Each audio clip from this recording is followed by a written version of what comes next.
하나님의 뜨거운 사랑이 임할 수 있기를 주님의 이름으로 축복합니다. 우리가 몽골에 다녀온 지가 벌써 2주가 돼 버렸어요. 어째 이렇게 시간이 빨리 가는지 모르겠습니다. 근데 몽골에 다녀와서 2주가 됐는데 좋은 소식이 계속 들려오고 있습니다.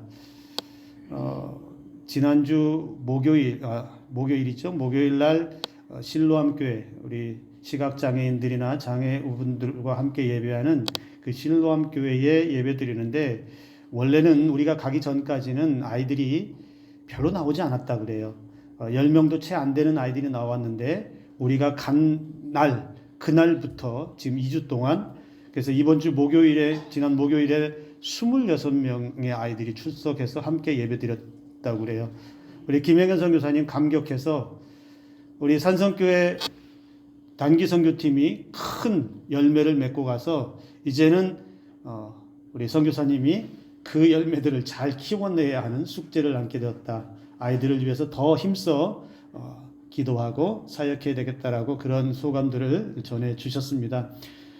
여러분들이 또 기도해 주셨기 때문에 기도에 합력하여 선을 이룬 줄로 믿습니다. 몽골 인구가 대략 350만 명 정도 된다고 그래요. 350만 명 정도 되는데, 그 중에 기독교 인구는 1% 정도밖에 안 된다라고 합니다. 1%. 그러니까 숫자로 꼭 환산해 보면 한 3만 5천 명 정도가 몽골 인구의 기독교 인구다, 이렇게 말해 볼 수 있겠죠. 몽골에 있으면서 선교사님으로부터 이렇게 들은 여러 가지 이야기 중에 몽골의 3대 종교를 말하면서 그 중에 하나를 뭘 꼽았냐면 무속신앙을 꼽았어요. 여기 라마 불교도 있고 이슬람도 있는데, 몽골인들에게 있어서 이 무속신앙은 뿌리 깊게 자리 잡혀 있다라는 이야기를 했습니다. 물론 우리나라도 예외는 아니죠. 우리도 오랜 역사 가운데 무속신앙이 뿌리 깊게 자리 잡혀 있습니다. 그러나 우리나라는 현대에 와서는 기독교가 그래도 복음으로 이 나라가 많이 변화된 것을 볼 수 있습니다. 무속신앙이라고 하는 이야기를 들으면서 몽골을 곳곳에 가보면 제가 유독 그런 현장을 이렇게 눈여겨봤어요. 뭐가 있을까? 근데 곳곳에 무속신앙의 흔적들이 많이 나타납니다. 뭐가 세워져 있거나 거기에 복을 비든 그러한 것들이 세워져 있는 것들을 많이 봤는데, 우리 마지막 날 일정 마지막 날에 그 몽골의 테를지 국립공원에 우리가 가는데, 굉장히 넓은 그 국립공원을 버스를 타고 가는데 곳곳에 가다 보면 무언가 세워져 있는 것들이 있었습니다. 그리고 마지막 날 우리 공항으로 출발하기 전에 우리 하장로님이나 이영신 권사님이랑 또 산 정상에까지 올라가서 그 정상을 한번 다 바라보고 내려왔는데, 정상에서도 그 무속신앙의 상징물들을 보고 왔습니다. 우리 사진을 우리 한번 같이 좀 보시면, 사진을 좀 보여주세요. 여러분, 저 모습이 잘 아시겠죠? 저게 우리나라의 과거의 선앙당이라고 부르죠. 산 같은 데 가면 선앙당이라고 해서 이렇게 화려한 형형색색의 오색 찬란한 그 띠들을 두르기도 하고 걸치기도 하고, 그리고 돌 같은 걸 쌓아서 거기에다가 뭘 합니까? 복을 비는 거죠. 자신의 삶을 위해서, 자녀들을 위해서, 가정을 위해서 복을 빕니다. 저게 우리가 올라갔던 산 정상에 여러분 삼각형 형태로 되어 있는 것들이 3개 정도 있었고, 저 하나로 되어 있는 기둥도 하나가 있었는데, 또 하나의 사진 한번 보여주시겠어요? 또 하나의 사진. 여러 가지 형태의 삼각형으로 되어 있는 공원 같은 데 나무 사이에 저 삼각형의 형태로 이루어져 있는 것들이 있고, 가운데에 여러 가지 형형색의 띠들이 파란색, 빨간색, 노란색, 별의별 색깔들이 다 있습니다. 그리고 그 돌무더기에 저 기둥처럼 하나 솟아오른 게 하나가 있는데, 저겁니다. 저 사진이 저게 몽골에서 어워라고 부릅니다. 어워라고 부르는데, 저게 저 돌무더기에 저 기둥에 형형색 색깔 있죠. 그 색깔마다 다 의미가 있고 특징이 있다고 그래요. 근데 저기에 도착하면 사람들이 시계 방향으로 세 바퀴를 돌고 그 위에다가 돌을 이렇게 올려놓습니다. 그러면서 나름대로 기도하고 복을 비는 그런 상징물로 있는데 저게 다 무속신앙의 상징물들입니다. 근데 제가 특이한 걸 하나를 발견했어요. 산 정상에 올라가서 아까 삼각형 형태에 있었던 거 있죠? 그 안에는 사람의 형상 같기도 하고 아닌 것 같기도 한데 사람의 형상을 만들어 놓은 것 같기도 한데 이렇게 말꼬리 있죠. 말꼬리로 만든 그 머리처럼 해서 이렇게 해놓은 게 있고 그 가운데쯤에 띠들을 형형색색 띠들에다가 뭐라고 써놨어요. 근데 와, 제가 그 띠에 써 있는 것들을 다 읽었어요. 다 읽었어요. 어떻게 읽었을까요? 전부 100% 한국말이었어요. 무슨 말일까요? 거기에 띠에다가 소원성취 복을 빈 사람은 100%다 한국 사람이었어요.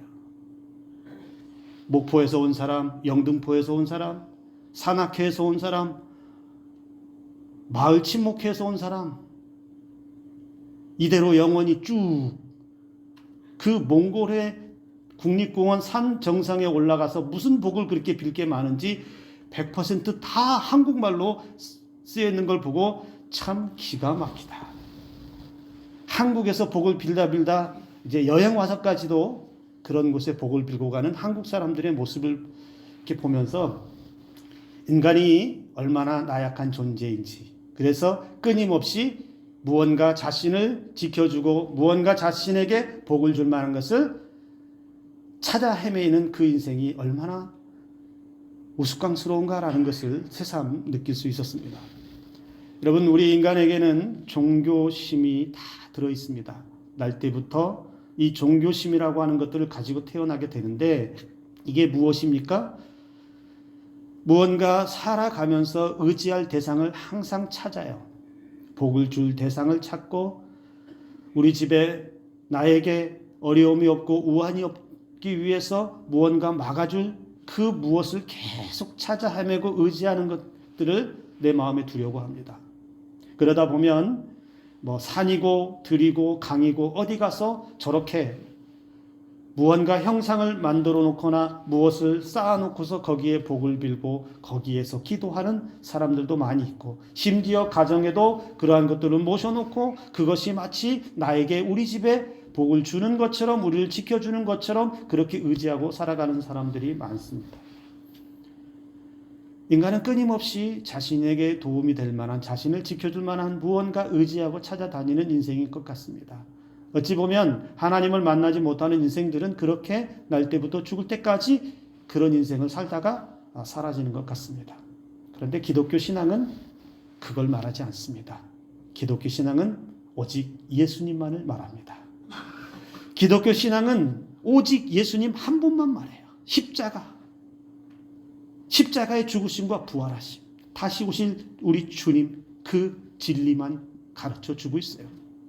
그래서 다른 거 없고 누구든지 예수 그리스도 안에 있으면 새로운 피조물로 변화되고 누구든지 예수 그리스도의 십자가의 은혜로 들어오는 사람은 다 구원을 얻고 누구든지 예수 그리스도의 십자가의 은혜로 살아가는 사람들은 죄의 용서함을 받고 누구든지 예수 그리스도의 십자가의 은혜를 붙들고 사는 사람에게는 영생의 은혜가 주어진다.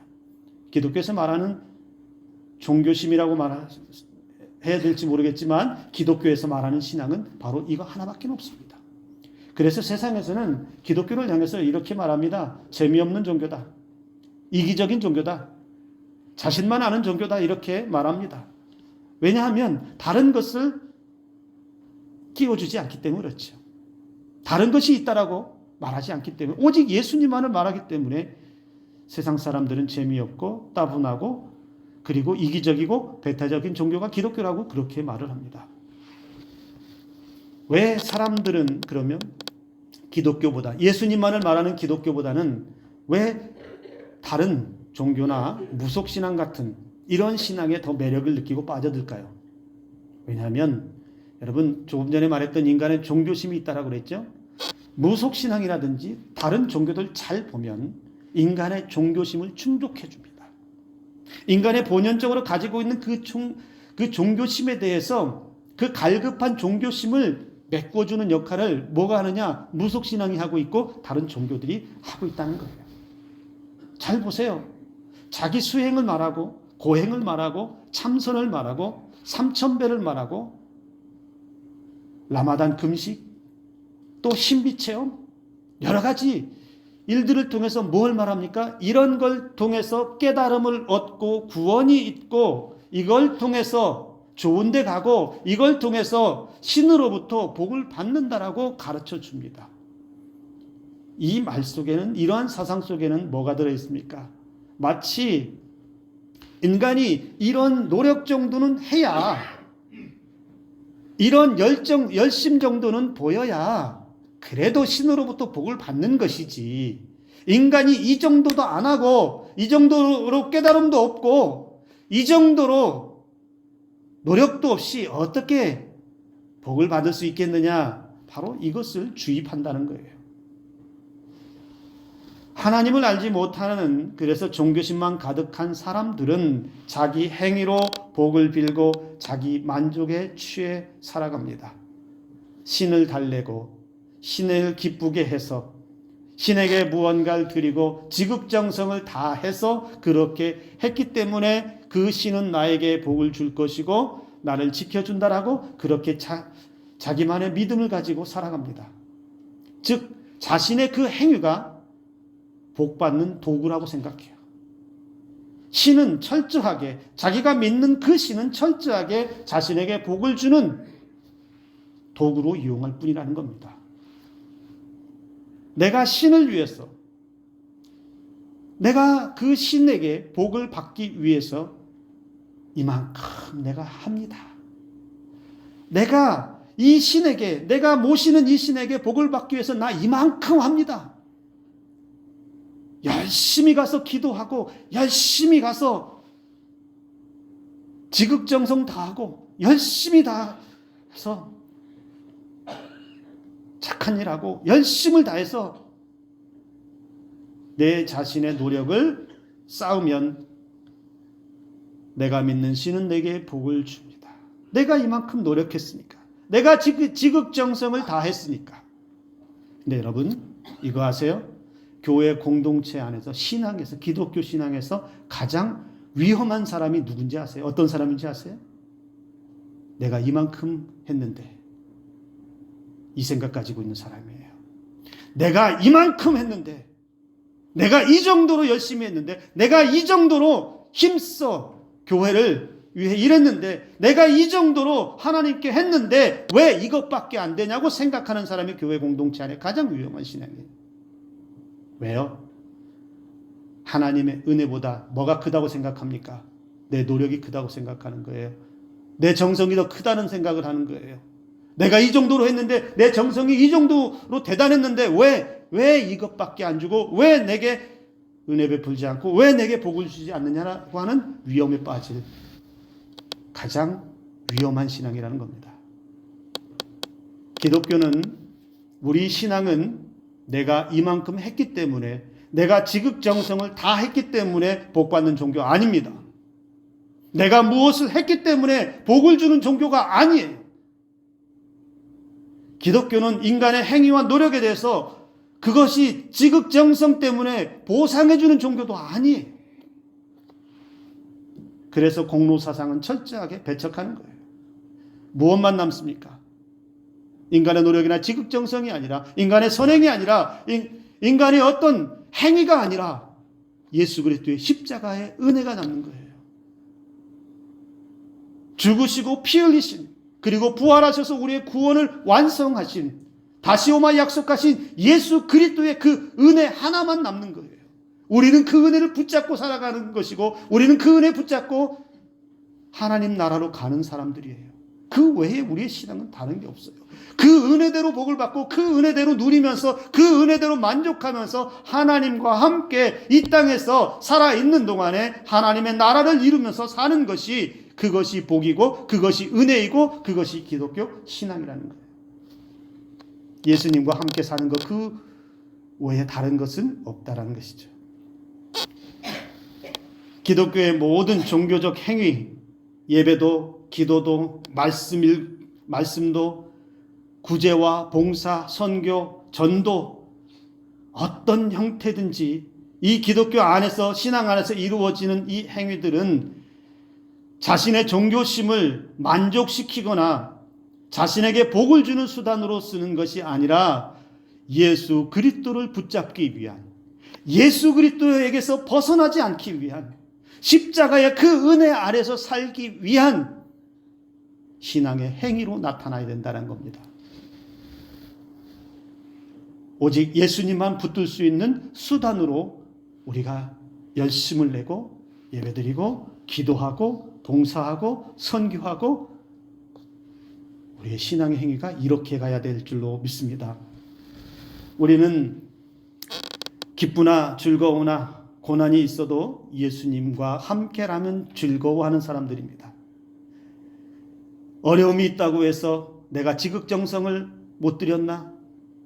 고난과 환난이 있다고 해서 내가 뭔가 안 들은 게 있나?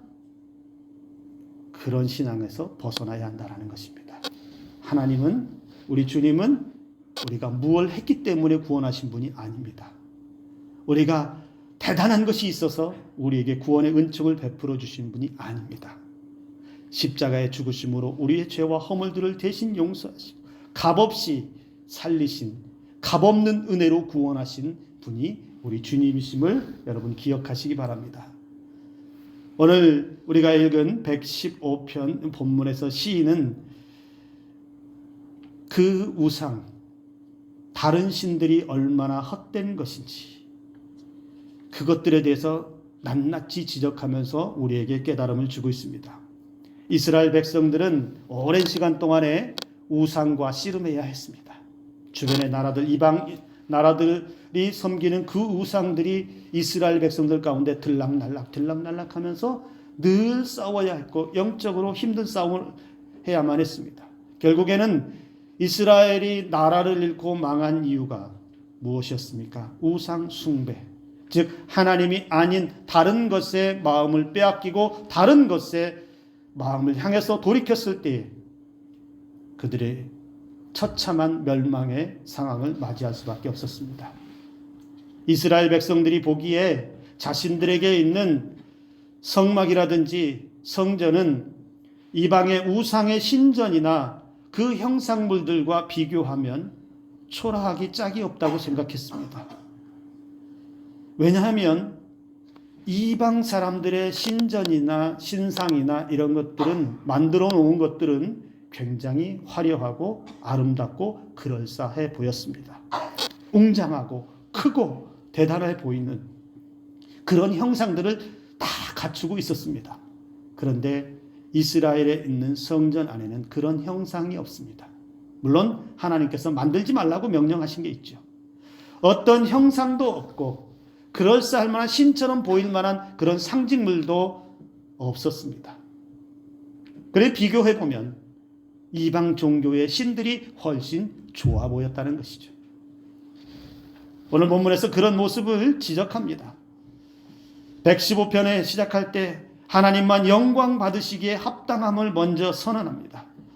그래서 사람이 영광을 받을 수 없다는 사실을 선언하고 사람이 만든 신상이나 신전도 영광을 받을 수 있는 대상이 아니라고 굳게 선포합니다. 그런데 세상 사람들은 이렇게 말하는 신앙이들 향해서, 이렇게 말하는 신실한 믿음의 사람들을 향해서 뭐라고 말하느냐? 하나님이 어디 있느냐? 과연 하나님이 계시냐? 하나님이 없다라고 조롱하고 비판합니다. 이방 신들처럼, 이방 신전에서 있는 것처럼 어떤 형상의 형태로 있든지, 그럴싸할 만한, 이것이 신이다라고 할 만큼 내세울 만한 게 있든지, 뭔가 보여줄 만한 것이 있으면 하나님의 신이 이렇게 존재하는구나, 신이라고 하는 게 이렇게 있구나라고 믿을 수 있겠는데, 너희들이 말하는 그 하나님은 어디 있느냐? 너희들이 말하는 그 하나님을 한번 보여줘봐라. 세상은 그렇게 믿음의 사람들에게 도전하고 조롱한다는 겁니다. 여러분, 보이는 것이 전부라면 우리가 믿을 수 있는 게 얼마나 있겠습니까? 보이지 않는 것은 없다라고 하는 이것이 진리라면 여러분, 우리가 보고 믿을 수 있는 게 얼마나 되겠습니까? 그런데 세상은 그렇지 않습니다. 보이지 않아도 존재하는 것이 너무 많습니다. 보이지 않아도 실제로 존재하고 있고 보이지 않아도 이 세상 가운데 역사하는 것이 얼마나 많이 있습니까? 우리 눈으로 바이러스 하나 보지 못해도 그 바이러스 하나는 전 세계를 질병의 고통원에 몰아넣기도 합니다. 그런데 사람들은, 믿음이 없는 악한 사람들은, 이방 우상에 빠진 사람들은 너희 하나님은 보이지 않는다. 너희 하나님이 어디 있느냐? 그렇게 말한다는 겁니다. 그럴 때 오늘 시인은 하나님은 눈에 보이지 않아도 하늘에 계시고 모든 것을 행하시는 분이라고 3절에서 고백합니다. 보이지 않지만 영원부터 영원까지 존재하고 계시고 그분이 세상을 운행하고 계시고 하나님은 어떤 형상으로도 존재하지 않지만 우리 인간의 삶에 함께하고 계시다는 사실을 선언하고 있습니다. 사람은 신을 만들 수 있는 존재가 아닙니다. 신을 만들 만한 이유도 없습니다. 신이 있다면 그 신은 있는 그대로 존재하는 것입니다. 그런데 이 땅에 존재하는 신은 오직 하나님 한 분밖에 없는 줄을 믿으시기 바랍니다. 오직 존재하는 신은 단 한 분 하나님 외에는 없다는 사실이에요. 그 외에 다른 신들 만들 수도 없고 만들 이유도 없고 만들어진 것이 신이라고 할 수도 없다는 거예요.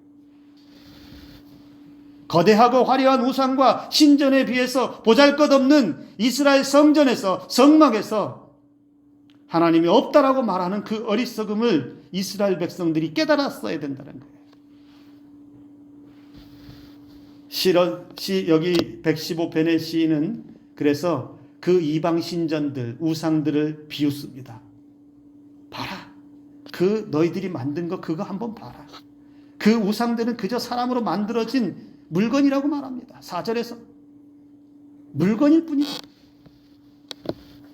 이스라엘 백성과 오늘 우리를 창조하신 하나님은 천지를 지으셨고 우리의 인생을 주관하시고 모든 만물 위에 전능하신 하나님이시지만 너희가 만든 그 우상들은 그저 그냥 만들어진 물건일 뿐이다.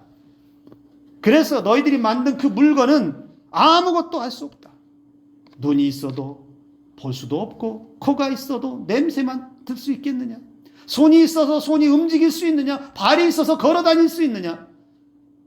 아무 기능도 하지 못한다는 거예요. 그 아무 기능도 하지 못하고 만들어 놓은 그것이 어떻게 신이 될 수 있겠느냐?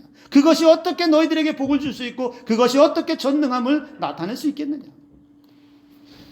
만들어진 것은 잘해야, 정말 잘 해줘봐야 만들어진 것은 작품이 될 것이고 그것도 아니라면 상품이 되거나 상품도 아니라면 그냥 만들어진 하나의 물건 정도밖에 되지 않는다라는 겁니다. 그런데 하나님은 온 인류에 존재하고 계시다. 살아계시다. 태초부터 지금까지. 그런데 그 하나님은 인간의 역사 가운데 깊숙이 들어오셔서 인간의 삶을 주관하시고 죄 가운데 빠진 그 인간들을 구원하시기까지 은혜를 베풀어 주시는 분이시다. 바로 이것을 시인은 말하고 있다는 겁니다. 조금 전에 말했던 여러분 몽골에서의 우상 숭배를 보면서 화려한 띠에 소원을 적어서 붙였다고 해서 그 우상의 상징물이 그 사람에게 복을 줄 수 있느냐? 내 소원이 이거니까 들어주십시오 하고 붙였다고 해서 그 사람에게 특별한 무언가 은혜가 임하느냐? 아무 일도 일어나지 않습니다. 그저 자기 종교심에 충실할 뿐이죠. 오늘 본문의 시인은 경고합니다. 우상을 만들고 우상을 의지하는 자들은 자기들이 만든 우상과 같이 될 것이라고 선언합니다. 그 우상은 어떤 것이라고 했다고요? 아무것도 할 수 없는 보잘것없는 그냥 물건에 시간이 지나면 태워지고 없어질 것들이에요. 그 우상을 의지하는 자들은 그 우상이 사라지는 것처럼 아무것도 아닌 존재로 살다가 그저 이 땅에서 사라질 존재가 될 뿐이라는 겁니다. 죽은 우상과 같이 그들도 죽은 것과 마찬가지라는 경고의 말씀입니다. 그런데 우리 하나님은 인격적으로 우리를 대하시고 살아계셔서 역사하십니다. 태초부터 하나님은 사람들 가운데 함께 계셨습니다. 그리고 인격적으로 사람들을 대하셨습니다. 여러분, 인격적으로 대하신다는 이 말이 매우 중요한 말이에요. 왜냐하면 하나님은 인격적이시다. 이 말 속엔 어떤 의미가 들어있느냐? 인간과 인격적으로 1대1로 교제가 가능하신 분이라는 거예요. 우리가 인간이 하나님과 1대1로 인격적으로 만날 수 있고 교제할 수 있고 소통할 수 있는 그분이 유일하신 신이시며 창조주이신 하나님이라는 겁니다. 세상에 이런 신이 어디 있어요? 신과 소통할 수 있고 인격적으로 교제할 수 있는 신이 어디 있습니까? 하나님 외에는 없다는 거예요. 세워진 우상들, 복을 비는 그 우상들에게 한번 말을 걸어보십시오. 됐구나 하나. 그런데 우리 하나님은 우리의 삶에 깊숙이 오셔서 우리 작은 신음에도 응답하시고 우리의 기도에도 응답하시고 우리의 삶의 질고 가운데 어려움 가운데 그 고난의 한가운데서도 우리에게 손 내밀어 주셔서 우리의 모든 아픔도 다 이해하시고 받아주시고 끝까지 사랑하시는 은혜를 베풀어 주시는 분이라는 겁니다. 그래서 시인은 우리에게 권면합니다. 가르쳐 줍니다. 9절에서 11절에서 우리에게 이렇게 말씀합니다. 이스라엘아 여호와를 의지하라. 그는 너희의 도움이시요 너희의 방패시로다. 아론의 집이여 여호와를 의지하라. 그는 너희의 도움이시요 너희의 방패시로다. 여호와를 경외하는 자들아 너희는 여호와를 의지하여라. 그는 너희의 도움이시요 너희의 방패시로다. 산성교회 성도들아 여호와를 의지하여라. 산성교회 성도들이여 여호와를 의지하십시오. 다른 것 보지 마십시오. 내 마음에 다른 것 끌어오지 마십시오. 내 마음에 오직 예수님만을 끌어오시기를 주님의 이름으로 축복합니다. 여기 같은 말이 반복되죠. 의지하여라, 의지하여라, 의지하여라. 이 말은 여러분 8절에 우상을 의지하다라는 말이 있어요. 이 의지하다라는 이 말은 8절에 우상을 의지하다라는 말과 같은 의미로 쓰여지는데 하나님을 의지하는 것과 우상을 의지하는 걸 대조하면서 우상을 의지하는 자는 우상과 같이 무력하게 될 것이지만 여호와만을 의지하는 자들에게는 어떤 은혜가 있다라고 말합니까? 도움이시요 너희의 방패가 된다.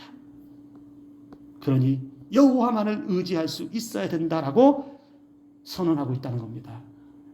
여기 여러분 의지하다라고 하는 이 말의 원어에 원래 원어 형태에는 어떤 말이 여기에 포함이 되냐면 이 의지하다라는 말에서는요 신뢰하다, 안심하다, 확신하다 이런 말들을 가지고 있어요. 그 안에 다 포함이 되어 있는 말에서 파생이 됐어요. 근데 이 말을 이렇게 그래서 해석해 볼 수 있어요. 하나님을 신뢰의 대상으로 삼고 하나님으로 인해서 안심하고 하나님을 확신할 때 우리의 도움이요 우리의 방패가 되신다는 겁니다. 다른 것을 신뢰하지 않고 다른 것으로 안심하지 않고 다른 것으로 확신하지 않고 오직 하나님 한 분만을 의지하며 신뢰하고 안심하고 확신할 때 우리에게 주시는 그 은혜가 임한다는 사실을 여러분 말씀을 통해 기억하시기 바랍니다. 그래서 이렇게 말씀하는 것 같아요. 산성교회 성도들아 너희의 눈과 마음을 하나님께 두어라. 그는 너희를 돕고 너희를 지키시리로다. 산성교회 백성들아 너희 눈과 마음을 다른 신에게 빼앗기지 말아라. 과거에 비해서 고대에 비해서 우상을 만들어서 오늘날 교회 안에 어떤 형상을 만들어서 그렇게 섬기는 그런 형태는 우상 숭배는 거의 없습니다. 그러나 우리의 신앙 안에 침투해 들어온 여러 가지 우상 숭배는 너무나 많이 넘쳐 있습니다. 보이지 않는 우상, 생활 속의 우상, 잘못된 신앙의 형태가 우상으로 바뀐 경우들도 많이 있습니다. 내가 의지하고 기대고 있는 것, 돈이라든지 권력이라든지 성공이라든지 학연이라든지 지연이라든지 혈연이라든지 세상의 성공 법칙을 의지하며 세상에 기대고 있는 것도 우상이 되겠고요. 자기 신념이나 사상, 경험, 지식, 자기 힘만을 의지하며 하나님을 보지 못한다면 그것도 자기 속의 우상에 빠져서 살아가는 것이라고 할 수 있습니다. 종종 이런 사람을 볼 수 있습니다. 돈이 있어야 하나님도 믿을 수 있다. 교회도 기업이다. 신앙도 먹고 사는 문제가 먼저다. 하나님도 돈 없는 사람은 돌보지 않는다. 맞습니까? 틀립니까? 이것보다 어리석은 생각이 어디 있습니까? 이렇게 말하는 사람들의 머릿속에는 뭐가 있는지 아세요? 하나님보다 돈이 더 중요한 거예요. 돈이 있어야 신앙생활하지. 돈이 있어야 먹고 사는 게 해결돼야 신앙도 있는 것이지. 혹시라도 이런 생각 조금이라도 눈꼽만큼이라도 가지고 있다면 오늘 이 시간에 다 버릴 수 있기를 바랍니다. 이런 마음 가지고 있으면요, 자기 신념에 자기 마음속의 우상으로 빠져서 하나님보다는 그것을 쫓게 되어 있고 그것을 먼저 얻기 위해서 하나님보다 먼저 얻고 난 다음에 하나님을 택하겠다고 하는 그 어리석음을 가질 수 있다라는 겁니다. 철저하게 자기 안에 돈의 우상에 세상의 우상에 젖어들어 있는, 그런데 몰라요. 신앙이 없는 사람이 그런다면 그럴 수 있는데, 여러분 놀라운 사실은 신앙이 있는 사람도 그렇게 말한다는 거예요. 가난한 사람은 교회 못 간다. 여러분, 우리 주님은 오셔서 가난한 자들, 몸이 아픈 사람들, 매여 있는 사람들, 약한 사람들을 찾아다니셨어요. 우리가 그 은혜들을 기억할 수 있기를 바랍니다. 우리가 한평생 마음 졸이며 복을 구하고 도움이 될 대상을 찾아 헤매이는 헛수고를 그쳐야 합니다. 하나님만을 바라보며 하나님만을 집중하며 하나님께만 의지할 수 있는 굳건한 믿음이 오늘 우리에게 필요합니다. 하나님이 아닌 다른 것에 마음을 빼앗긴 것은 우상을 따르는 것입니다. 하나님이 아닌 다른 것을 의지하는 순간부터 우리는 허수아비가 같은 것들에게 복을 비는 것과 똑같습니다. 소중한 인생의 시간을 언제까지 우상들로 인해서 마음 빼앗기고 낭비하는 시간을 보내야 하겠습니까? 결국에는 우상에 빠진다는 것은 하나님을 모독하는, 즉 있어서는 안 되는 죄악을 범하는 것과 같다라는 것입니다. 여러분, 짜장면과 짬뽕, 중국집에 가면 무엇을 먹을까 고민 많이 하시죠? 가기 전에는 짜장면 먹어야지, 짬뽕 먹어야지 결정하고 갔다가 딱 앉으면 어느 게 맛있을까? 여러분, 제가 하나 물어볼게요. 짜장면이 제일 맛이 없을 때가 언제인지 아세요? 짬뽕이 제일 맛이 없을 때가 언제인지 아세요? 오늘 점심에 짜장면도 드시러 가세요. 짜장면이 제일 맛이 없을 때는 옆에 테이블에 짬뽕 생각할 때예요. 내가 먹고 있는 짜장면보다 옆에 테이블에 짬뽕이 더 맛있어 보일 때가, 그때가 내 앞에 있는 짜장면이 제일 맛이 없어요. 젊은 연인들, 어떨 때 사랑의 마음이 식어지는지 아세요? 우리 젊은 친구들이 있는데 어떨 때 마음이 상대방에 대해서 식어지냐면, 내가 사랑하는 사람보다 다른 사람에게 눈을 돌리면, 다른 사람이 좋아 보이면 내가 사랑하는 사람에 대한 사랑이 식어질 수 있어요. 이게 뭘 말합니까? 이게 우상 숭배에 빠진 결과예요. 내가 지금 믿고 따르는 하나님보다 다른 것 바라보는 순간 하나님에 대한 마음을 빼앗깁니다. 하나님보다 다른 것에 눈을 한번 돌리는 순간 그것이 대단해 보이고 그것이 의지할 만해 보이고 하나님은 작아질 수 있다는 거예요.